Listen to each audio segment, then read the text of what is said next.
నమస్తే welcome to Andhraprabha నేను విజయ America అధ్యక్ష ఎన్నికలకు ముందు అమాంతం పెరిగిన బంగారం ధరలు డొనాల్డ్ ట్రంప్ అధ్యక్షుడిగా ఎన్నికయ్యాక క్రమంగా తగ్గుముఖం పడుతూ 80,000 దిగువకు చేరుకున్నాయి. పెళ్లిళ్ల సీజన్ కు ముందు ధరలు దిగువస్తుండటంతో కొనుగోళ్లు ఊపందుకున్నాయి. అమెరికా అధ్యక్ష ఎన్నికల తర్వాత మల్టీ కమోడిటీ ఎక్స్చేంజ్ లో బంగారం ధరలు 6% క్షీణించాయి.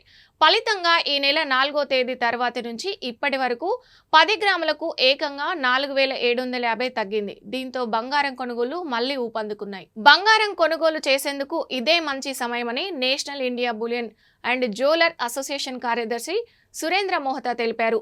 అమెరికా ఆర్థిక వృద్ధికి ట్రంప్ కనుక చర్యలు తీసుకుంటే బంగారం ధరలు తగ్గుదల స్థిరంగా ఉండే అవకాశం ఉందని పేర్కొన్నారు. ఢిల్లీ బులియన్ మార్కెట్లో నిన్న 10 గ్రాముల బంగారంపై 700 తగ్గి 77,000 స్థాయికి చేరుకుంది. హైదరాబాద్ లో 10 గ్రాముల పసిడి ధరపై 1,700 తగ్గి 75,650గా నమోదైంది.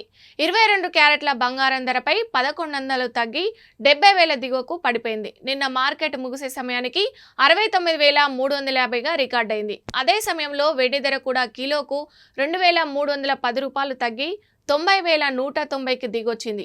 అదే సమయంలో హైదరాబాద్ లో కిలో వెండిపై 2,000 తగ్గి 99,000గా నమోదైంది.